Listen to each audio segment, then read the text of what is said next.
غادي نشوفوا واحد من احسن الافلام ديال الانتقام في التاريخ ديال السينما الامريكيه. بالنسبه لي شخصيا هذا الفيلم احسن فيلم ديال الانتقام شفت في حياتي. الفيلم ديال اليوم سميتو لو ابايدن سيتيزن، بالدارجه مواطن كيلتزم بالقانون. كيف ما العاده، قبل ما نبداو مع الفراجه بالدارجه، طفي البوله وتفرج باش تفاجأ. البطل ديال الفيلم سميتو كلايد، اللي كانت المهنه ديالو هي يصايب اي ماشين خاسره. كانت عنده بنت خرجت كتشبه ليه في الهوايه ديالو، وحتى هي كتصايب اي حاجه خسرات، وكانت صايبات ليه واحد الحقيق باش يديرو في يدو. كلايد في ديك الليله مشى حل الباب، من وراها ضربوا واحد خونا بزرواطه، ودخلوا عنده الدار، ربطوه وسدوا ليه فمه وبداو كيشفروا. واحد خونا من دوك الشفاره سميتو داربي، اللي قال كلايد واحد الجمله you can't fight fate، اللي كتعني ما تقدرش تقاتل مع القدر او المكتوب. خونا الشفار الاخر كان سميتو روبر، اللي كان كيقول لداربي يلا نمشيو في حالنا، ولكن داك داربي قال ليه لا. مشاو شد مرت كلايد واغتصبها قدام راجلها، ومن وراها اغتصب بنته الصغيره وقتلها وقتل ليه مرته. من ورا هادشي غادي يبان واحد خونا سميتو نيك، اللي كيخدم مدعي عام، كان كيدوي مع صاحبه على الحديث ديال كلايد. خونا نيك قال صاحبه راه الدي ان اي ما بينوش شي نتيجه، وهذا الحادث راه من الاحسن انه ما يمشيش بعيد في المحاكم. من بعد نيك تلاقى مع كلايد، اللي مسكين كان في حالة صعيبة من بعد ما قتلوا ليه مرته وبنته. كلايد كان جاب معاه واحد الورقة كدليل، ولكن نيك ما تسوقش ليها وحطها في جنبه، وقال كلايد راه داربي دار الدي ان اي وما عطاش نتيجة ايجابية.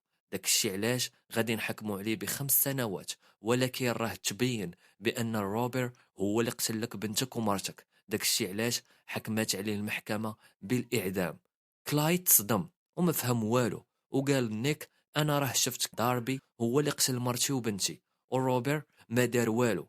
للاسف نيك ما سمعش لكلايد وقال ليه صافي القضيه راه تسدات، والعداله راه ماشي هي داكشي اللي كتقول، انما هي داكشي اللي كتبرهن. ونيك زاد اكد لكلايد بان هذا الحكم راه نجاح بالنسبه لكلايد. من وراء هادشي نيك خرج كيدوي مع الصحافه، ومن وراها سلم على داربي، والمحامي ديال داربي بقى كيشكر في نيك على الخدمة اللي دار في هاد القضية. في هاد اللقطة كان كلايد كيشوفهم من بعيد وحاقد على الجهد. نيك رجع لدارو ولقى مرتو كايلي اللي كانت حاملة وريح كيدوي معاها. 10 سنين من بعد، نيك كان ديما مشغول مع الخدمة، وبنتو كبرات وكانت عندها حفل في المدرسة، ولكن ما غاديش يحضر ليه بسبب الخدمة. داكشي اللي خلى مرتو تكعى عليه. في هاد النهار كان الاعدام ديال روبر، اللي كان كيغوت وكيقول باللي ماشي انا اللي قتلت واغتصبت مرته وبنت كلايد. وكان نيك كيشوف وكيسمع روبر مع المساعده ديالو سارة. في نفس الوقت كانت بنته حاضره الحفله ديال المدرسه. روبر عدموه بالسم القاتل وبقى كيغوت وكيقول بانه ما دار والو. من ورا هادشي كانوا البوليس مجمعين مع نيك. من وراها جا عنده واحد البوليسي جاب قرعه مكتوب عليها you can't fight fate، اللي هي ما تقدرش تحارب مع القدر او المكتوب. نيك قال لهم عرفت هذا اللي كتبها اللي هو داربي. من وراها مشاو البوليس عند داربي للدار ديالو. داربي كان في دارو كيسنيفي او كيشم الغبره البيضاء. من وراها جاتو مكالمه كتقول ليه راه البوليس جايين عندك.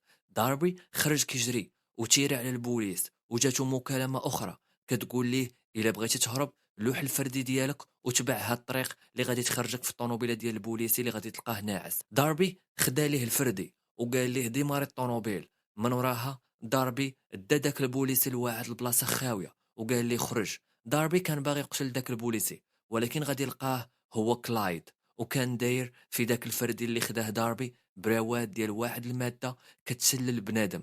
داكشي اللي طرا لداربي اللي وقف وما قدرش يتحرك. كلايد غادي يدي داربي لواحد الدار عنده خاويه وغادي يعذبو مزيان، وقبل ما غادي يقتلو غادي يدق ليه واحد الماده اللي غادي تخليه ما يموتش في ساعه باش يبقى يعذب فيه مزيان. كلايد قال داربي كتحس بهذا الاحساس اللي داز عليه 10 سنين هادي، وقال ليه ديك الجمله ديال you can't fight fate. من وراها قتلو وكان كيسجل فيه وهو مغطي راسو وقطعوا ال25 طرف. اللقطه اللي غادي تجي من بعد هادشي هي ديال سارة كدوي مع نيك اللي قال ليها انا متاكد دابا باللي ماشي داربي اللي صيفط ديك القرعه. من بعد البوليس غادي يكتشفوا الجثه ديال داربي مقطعه. سارة كانت قالت نيك بان الوحيد اللي يقدر يقتل داربي هو كلايد، والسبب هو أنه في 10 سنين الأخيرة كلايد باع دارو وقاع الممتلكات ديالو وشرى ديور في بلايص بعيدة ومشبوهة، وهو صاحب الدار اللي لقاو فيها الجثة ديال داربي. من بعد البوليس مشاو عند كلايد لدارو اللي كان كيتسناهم، وملي وصلوا عنده تعرى وخرج عندهم باش يشدوه. من وراها هبطوه وبقى كيخنزر في نيك. ملي البوليس ونيك دخلوا لدارو لقاو بزاف ديال الكتوبة ديال القانون، ولقاو الجورنال اللي فيه التصويره ديال نيك ملي سلم على داربي. ملي شدو كلايد ما كان عندهم حتى دليل، وكانوا كيتسناو حاجه وحده وهي اعتراف ليهم. من بعد غادي تبان بنت نيك اللي كانت كتسنى في السيدي ديال الحفله ديالها في المدرسه. ملي وصلها عيطات لماماها تفرج معاها، ولكن كانت ما مسالياش داكشي اللي غادي يخليها تمشي تفرج بوحدها. ملي خدمت السيدي غادي تلقى فيه التسجيل ديال كلايد كيقتل في داربي. كلايد دوا مع نيك وقال ليه كنت كنفكر من شحال هادي باش نلقى كيفاش نقتل داربي او روبر. نيك من وراها ناض وقال ليه هذا اعتراف، ولكن كلايد غوت وبدا كيعاود نيك على اشنو كيدير في حياته يوميا، وقال ليه وخا لقيتو داربي ميت في داري هذا ماشي دليل، وانا عندي الديور بزاف. وقال ليه ديك الجملة ديال العدالة ماشي هي داكشي اللي كتقول، وانما هي داكشي اللي كتبرهن. من وراها نيك جاوبو وما مسوقش الهضره اللي كيقول. كلايد قال ليه غادي نعترف الا درتي ليا واحد الحاجه، ولكن نيك ما تسوقش. ومن وراها الشاف ديال نيك اللي سميتو جونز قال نيك كون غير سمعتي الهضره ديال كلايد. من وراها سمعوا الطلب ديال كلايد اللي كان هو ياخد غرفه فيها ناموسيه مع شخص اخر. كلايد من بعد مشى للمحكمه وقال القضيه بانهم ما عندهمش حتى دليل عليه وما يقدروش يشدوه، ولكن نيك قال القضيه بان كلايد اعترف. داكشي اللي غادي يخلي كلايد يغوت ويقول ليه انا مواطن ملتزم بالقانون وما قدروش يشدوه بلا برهان. كلايد مشى ريح مع نيك عاود تاني وقال ليه هو اللي صيفط القرعه، وطلب منه طلب باش يزيد يعترف ليه بقضيه جديده، ولكن نيك ما تسوقش ليه. كلايد قال ليه خاصني كيلو ديال ستيك اللحم طيب مع واحد طبق وايبود تكون فيها الموسيقى. قبل ما يخرج نيك كلايد قال لي الا جبتي لي هادشي غادي نعترف لك بحياة ديال بيل اللي هو المحامي ديال داربي. نيك ملي رجع عند الجروب ديالو سارة قالت لي بان بيل المحامي ديال داربي راه مختفي هادي 3 ايام. كلايد دو معاهم في الكاميرا وقال لهم الا بغيتو بيل حي خاصكم تجيبوا لي داكشي اللي قلت نيك غدا مع الوحده ديال الظهر. الغد ليه جابوا ستيك والمسائل وتعطلوا ب8 دقائق. ملي عطاو الكلايد داكشي جاوبهم ببرودة الدم وقال لهم هادشي مزيان، وعطاهم البلاصة اللي فيها بيل وقال لهم راه الموعد ديال الوحدة قد ديال الظهر راه ما كانش ديالي وكان ديال بيل. وقال لهم سيروا عنده بالزربة راكم ديجا تعطلتوا ب8 دقائق. نيك والفريق ديالو مشاو في الهليكوبتر. كلايد عرض على داك خونا اللي كان معاه في الحبس ودار الموسيقى في الايبود وزاد فيها على الجاد.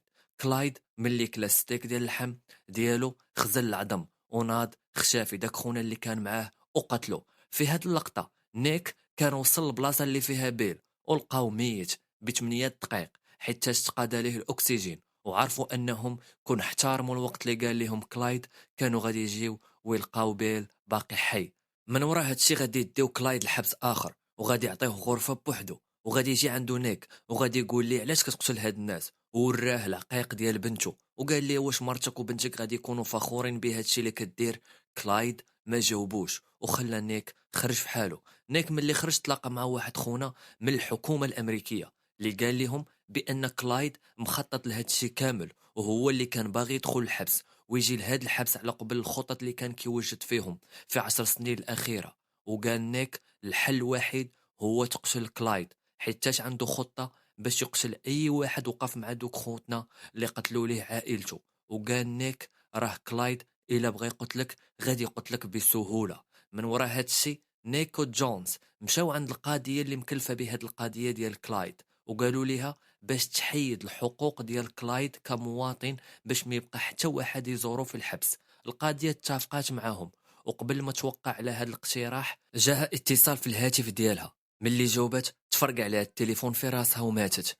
نيك من بعد مشى تلاقى مع كلايد وقال لي شنو الهدف من هذا الانتقام كامل. كلايد جاوبو وهو معصب وقال ليه عمرك غادي تفهمني، ومن وراها قال ليه خاصك تطلقني اليوم مع 6 ديال العشية ولا كلشي غادي يموت. من وراها نيك دار اكبر مراقبة على كلايد، وجاب احسن ما كاين في البوليس باش يحذيوه وربطوه بالسلاسل. نيك مشى تلاقى مع المساعدة ديالو سارة، وكان كيقلبوا على شي دليل باش يعرفوا شكون اللي كيعاون كلايد من برا، ولكن ما لقاو حتى حاجة.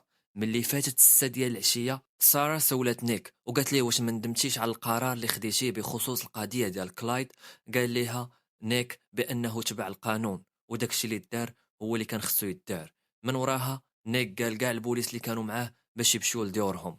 سارة ملي كانت خارجة طلعت الطوموبيل ديالها، ملي ديماراتها تبلوكات الطوموبيل وتسدات عليها. بداو الطوموبيلات اللي حداها كيتفرقعوا، وحتى طوموبيلتها تفرقعات وماتت. نيك تأكد ان ملي كلايد باقي في الحبس كاين شي حد كيعاونو. 6 ديال البوليس اللي ماتوا داك النهار، نيك وجوناس، تلاقاو مع الوالية ديال المدينة اللي كانت كاعية ومصدومة كيفاش راجل واحد مشدود في الحبس يقدر يدير هادشي كامل. من وراها نيك صيفط عائلته لواحد المدينة بعيدة وقال لهم سيروا عطلة تما، ووصاهم باش ما يخدموش كريديت كارد، لا كارد ديال البنكة والتليفون. ملي نيك رجع لدارو لقى تصويره ديال الجورنال اللي فيها هو كيسلم على داربي والمحامي ديالو اللي هو بيل. من وراها نيك مشى باش يتلاقى مع كلايد اللي خرج عنده باش يدوي معاه، ولكن نيك تعصب وبدا كيضرب فيه. وكلايد جاوبو وقال ليه مزيان ملي تعصبتي، وقال ليه راه باقي ما شتي والو، داكشي اللي جاي راه تاريخي. خونا البوليس اللي كان مع نيك كان باغي يتيري فيه، ولكن نيك قال ليه لا. في الجنازة ديال سارة، جونس قال نيك باللي هما سباب هادشي ملي ما حكموش بالاعدام على داربي، ولكن نيك قال ليه باننا درنا داكشي اللي كان خصو يدار. ملي بداو راجعين بحالهم من الجنازه ديال ساره والبوليس اللي ماتوا، واحد خونا لابس الكحل كيتحكم في واحد الروبو فيه سلاح كبير وكيتحكم في الطوموبيلات ديال البوليس، بدا كيتيري في كلشي وقتل بزاف ديال البوليس وقتل جونس اللي كان الباترون ديال نيك. من ورا هادشي الواليه ديال المدينه تعصبات وبغات تبرد هاد القضيه باش تنقص من الضغط ديال الصحافه. داكشي علاش عطات نيك ترقيه وجمعات البوليس كاملين ودارت قرار ديال حاله طوارئ في مدينه فيلادلفيا الامريكيه. نيك بدا كيقلب في العقارات والاملاك ديال كلايد، ولقى بان كلايد عنده واحد الكراج صغير قريب الحبس اللي فيه هو. مشى هو وصاحبه البوليسي لداك الكراج ولقاو واحد الحفره كبيره اللي فيها ممر مصنوع بدقه وكيدي نيشان الغرفه ديال كلايد. لقاو بزاف ديال الحوايج في داك الكراج.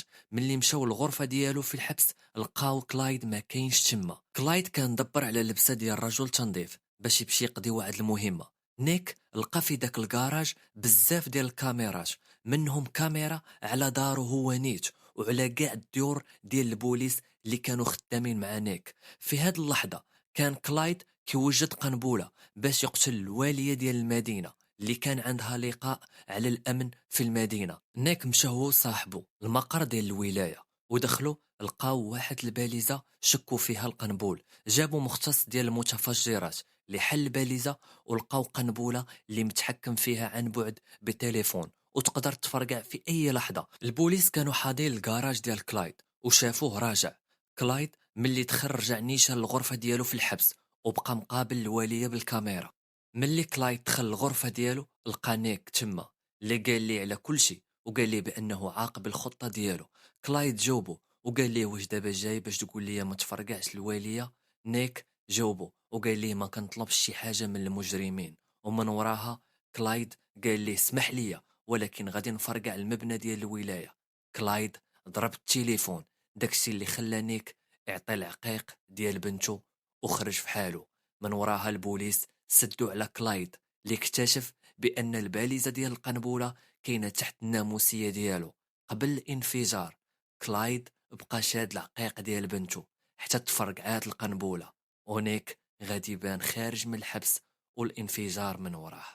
وهنا سال هذا الفيلم اللي كنعتبره شخصيا احسن فيلم ديال الانتقام في تاريخ السينما الامريكيه.